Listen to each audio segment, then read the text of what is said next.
Ori kudasai, HardOffing. When we last left the HCK, he was in Akihabara, Japan, looking for great game deals because his car had broken down and he couldn't go to HardOff easily. Let's rejoin him and see what happens. Hey everybody, HCK here. How'd you like that nifty intro? And the maids. We're back in Akiba, and I'm going to go to Game Trader to show you what I found there. Move the camera there to the left. There it is, Game Trader, one of my favorite stores. Let's hop inside. Now when you walk in, the first thing you're going to see is this great prestige case with tons of cool games like Miss Peach World from China. That's a knockoff game. And at the very bottom, get down there, they always have something cool that you can't buy. In this case, it's the Sega Terra Drive. Now, what that is an IBM-made Sega-branded computer that played Mega Drive games. The monitor there, that was sold separately. Now, these are pretty hard to find in Japan, and you're lucky to be seeing one now. Now, in their other prestige case, they have an Atari Jaguar. You never see those. And a 64DD. Next to that 64DD, a Master System from Brazil. A knockoff. It has 74 games inside of it. And in the corner, another 64DD. Hello. Now, here's a bunch of their higher priced games. Zenki for the PCFX. Dicing Night for the Wonder Swan. There's Wonder Witch that allows you to make Wonder Swan games. A loose Jaguar. And there's an MSX2 system. That sign on the front assures you that the disk drive is working. Up here, some of the more expensive PC Engine games. Kazakiri, Puyo Puyo 2, High Leg Fantasy. That's an adult Final Fantasy game. Not legitimate. Final Fight for the Sega Saturn. And over here you're going to see the Fatal Frame games for Xbox. Those are really expensive in Japan, over $300. Now here's where their systems are. You see those Model 2 NESs and Nintendo 64s. There's a Kasumi Xbox, Super CD-ROM attachment for the PC Engine. Mega Drives, just tons and tons of stuff. And this stuff changes out constantly, so it's always a treat to come and see what they're going to have. Now here, beyond their 3DO games, are, a bunch of Jaguar stuff. I mean, you never see this much Jaguar stuff in Japan because it was never released in Japan. So I don't know, they must have made some big purchase in the States and shipped it over. Take a look at some of the games. There's Highlander for... I don't even know if that's a good price because I know nothing about Jaguar. I owned one once. I played Tempest on it. I had a friend convince me it was the next best thing in video gaming. It was going to be big. I got rid of it.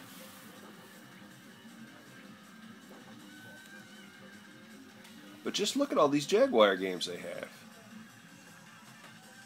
Raiden, Syndicate, Tempest 2000, Troy Aikman Football, Wolfenstein, Zoop. And Lynx. Now here's some of their PC Engine stuff. These are some of their adult games. The interesting thing about this store is you will find some of the higher priced games in here loose that you can handle. Usually you can't find those. Those are in the cases, but here you can pick up your Kazekiris and stuff like that and take a look at it. There's Ranma. We took a look at that in another HardOffing. Monster Lair, great game. Bunnular Syndrome. Now here is their Neo Geo section. Just dig all these Neo Geo Pocket games, man. I mean, tons of them. And they got Cotton there. Then they got Super Real Mahjong. That's expensive. It's a 6,000 yen game. Rockman Battle right there at the end. Metal Slug. I mean, just tons of good stuff. If you're stuck trying to find a game in your collection, you're going to find it here. Underneath that, Neo Geo CD, and then Neo Geo cards. Now they have them both in the shock cases, like you see here, and then at the very bottom of this, underneath the shock cases, they have them loose. This store has so much stuff. I mean, I couldn't show you all of it. So this is the next best thing. It's a small store, but it is just jam-packed with goodness. Just jam-packed. Wonderful store. Highly recommended. Now, there's a lot more stores in Akihabara. There's Mandrake that's here. That's a good one. And then there's Super Potato, the 800-pound gorilla of retro game stores in Japan. This is the place to go. I mean, people talk about this place, it's legendary. But that's a story that's just going to have to wait for another day. Well, now we come to the part of the video where I talk about what I picked up there. And I didn't pick up anything. Nothing. Not a thing. Nothing. So why are we back to me here in my apartment? I'll tell you why. Because on the way home, I stopped at another store. And I picked up this. This is an FM Towns Marty. Now it's a little bit computer and a little bit console. You see, the FM Towns was a computer system that came out in Japan in the 90s. Its main competitor was the X68000, and these both played arcade ports of the day as well as specific games and software made for them. Now, this is the Marty 2. It's gray. The original FM Towns Marty was white. And some people say this has a 486 processor in it. Somebody says it's got a 386. I've never seen any actual evidence for one way or the other. All I know is it plays games, and it plays games well. Now, as you can see on the front, it has a mic and headphone jack with audio control. So you plug in the controller or mouse. And then here is a COM port that you could put in the modem or additional storage media, a floppy drive, and the power button. On the back, that's where you plug in the power cord, handles power internally. And there's S-video and composite out, as well as a switch to make the picture either normal or soft. You can see on the top here, push the yellow button, open the CD tray, and then it's got some great writing here. Marty is a powerful ally with the brains it takes to make smart television a reality. With Marty, you can experience a marvelous new dimension in intelligent, interactive television performance. Okay.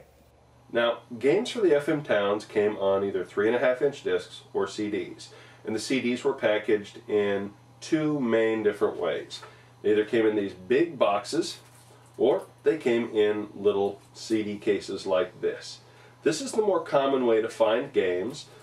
Inside it has a manual, it's got a CD, and some of them, you know, when you find them used, have 3.5-inch discs that have saved game files on it. This is pretty special. This is Image Fight. It's a shooter for the FM Towns, and it is brand spanking new. It's never been opened. But today, I'm going to let this game do what it was meant to do, and that is be played. So let's take a look at Image Fight.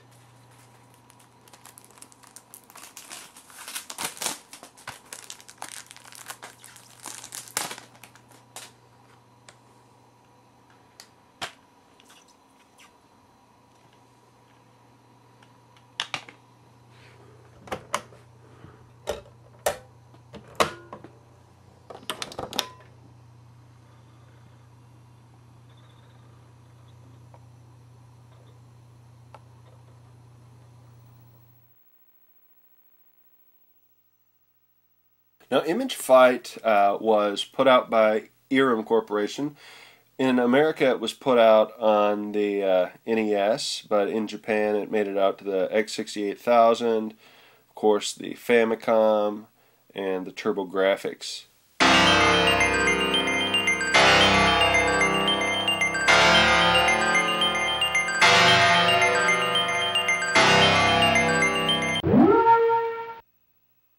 You can see here that you can turn the display mode from high resolution to low resolution, video, and then sometimes they have wide display.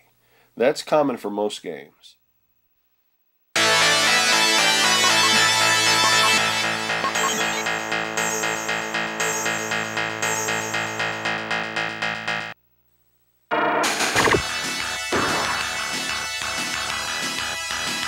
Now, Image Fight is an absolutely tough-as-nails shooter. This is the first time I've ever played it for the FM Towns, and it makes you work. Not a lot going on here. This first level, it's just to sort of warm you up for what it has in store.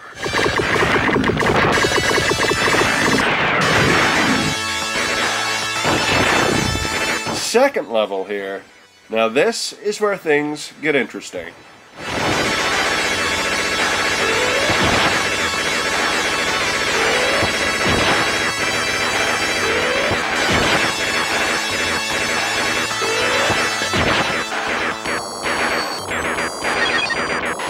Once you pass this point, if you get killed, you lose your power-ups. If you don't have any power-ups, I can't imagine how you could survive this.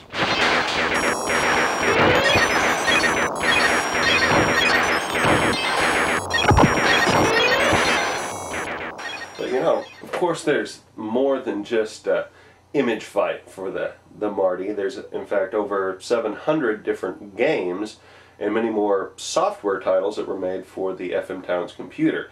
Now, while I can't show you all 700 games, I can show you a few highlights and maybe a few lowlights of the library. Of course, this is all being played on the Marty. Nothing is emulated, as nothing is ever emulated in any of my videos. So, let's take a look. Ray's Amber is another popular shooter for the system.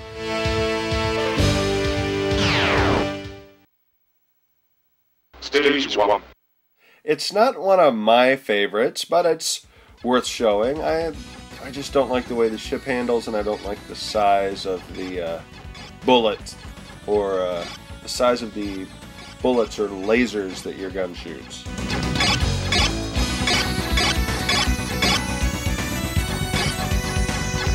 Ice Cold.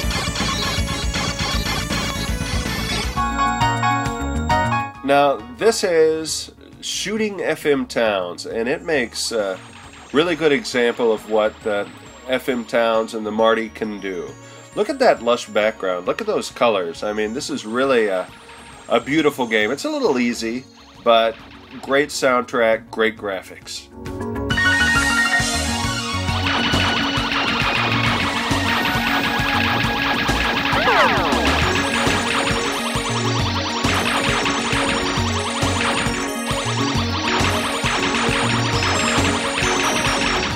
And of course, the big shooter for the FM Towns is Tatsujin-O, also known as Truxton 2.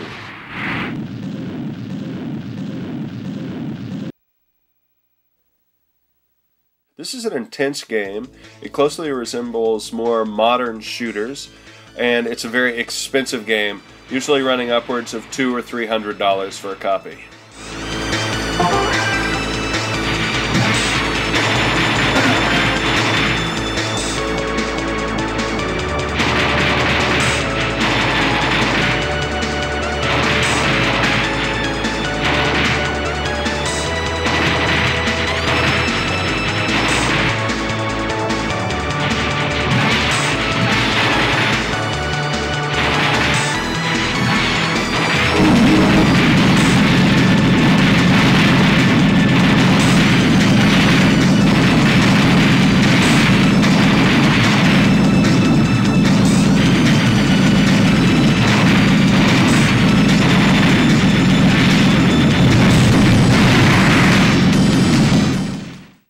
Now, another well-known title for the FM Towns is Splatterhouse.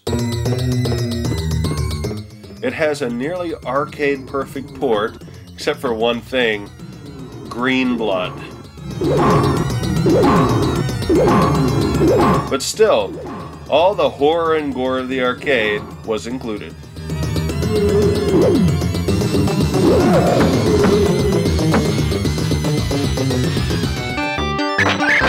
Another great arcade port is New Zealand's Story. And the FM Towns probably has the best home version of this little game.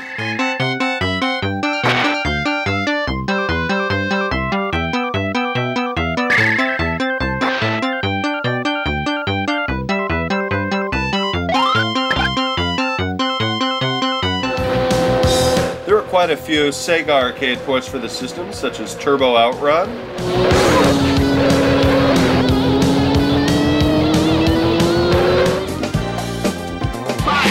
Afterburner 1, 2, and 3.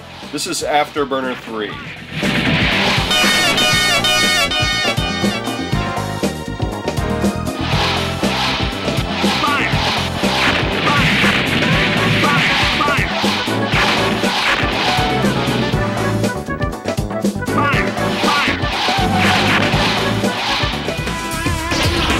And Galaxy Force 2. Now, this version is a little challenged. It's fun to play, but it's just hampered by so much slowdown. But for some reason, it's a fun game.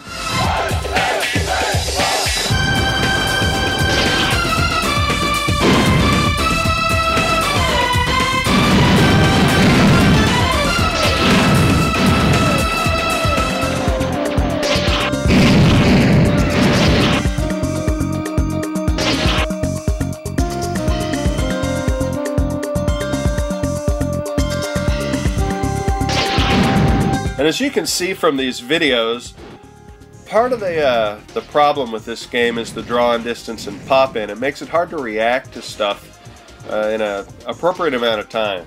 In fact, in this level, things got so intense, I got to the point where I really didn't know what the heck was going on.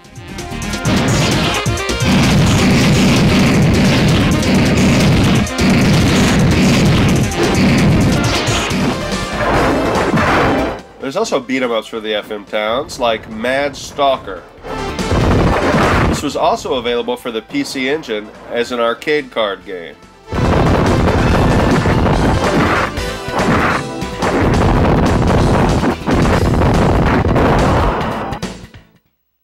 And there are fighters as well. You know, when you name a game Blandia, I don't know if it's either dumb or smart, because you're sort of tipping your hat as to what the game's going to be like. As you notice, there's no sound here, no music. Nothing whatsoever. Okay, now that music's started, this is like one of 3 audio tracks you're going to hear through the entire game, over and over and over. The thing about Blandia is, it's a weapons-based fighter. It was one of the early weapons-based fighters, but it's not very well balanced, and it doesn't matter what weapon your character uses, it has the exact same reach as every other weapon.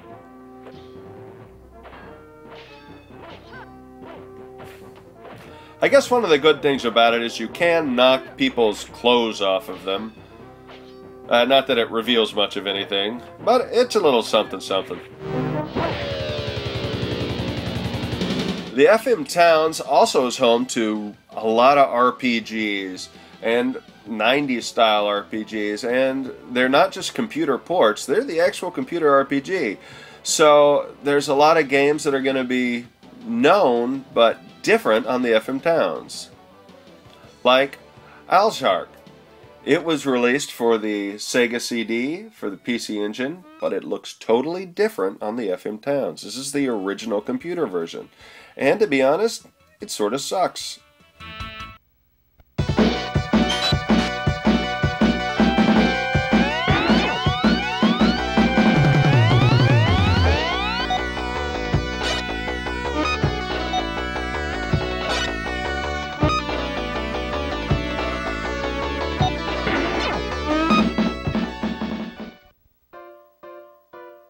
It also has other famous games, like the Rants series of games. This is Rants 3.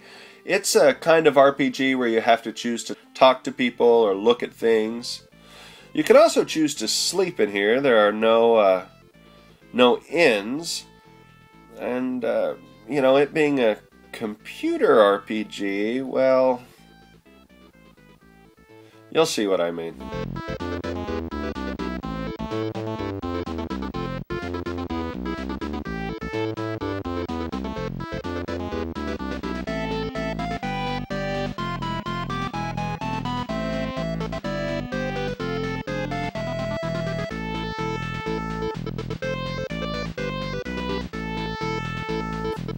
So, not all RPGs are like this. In fact, okay, moving on.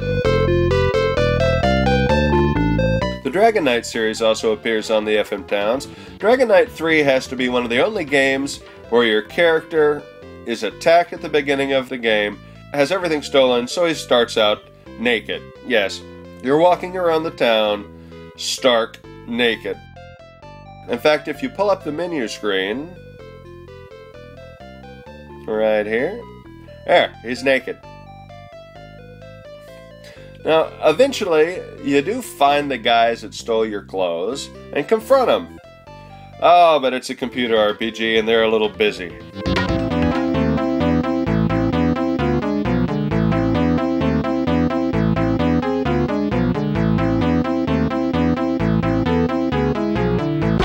In the combat, well, you don't actually do anything.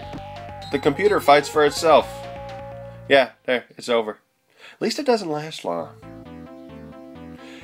And people said Final Fantasy XIII had repetitive, boring dungeons. See, like I said, there's a lot of games for the system. I didn't even have time to show you a fraction of them. So, keep watching my YouTube channel. I'm sure to post some FM Towns videos. I got a few things up my sleeve. Until then, thanks for going HardOffing with me.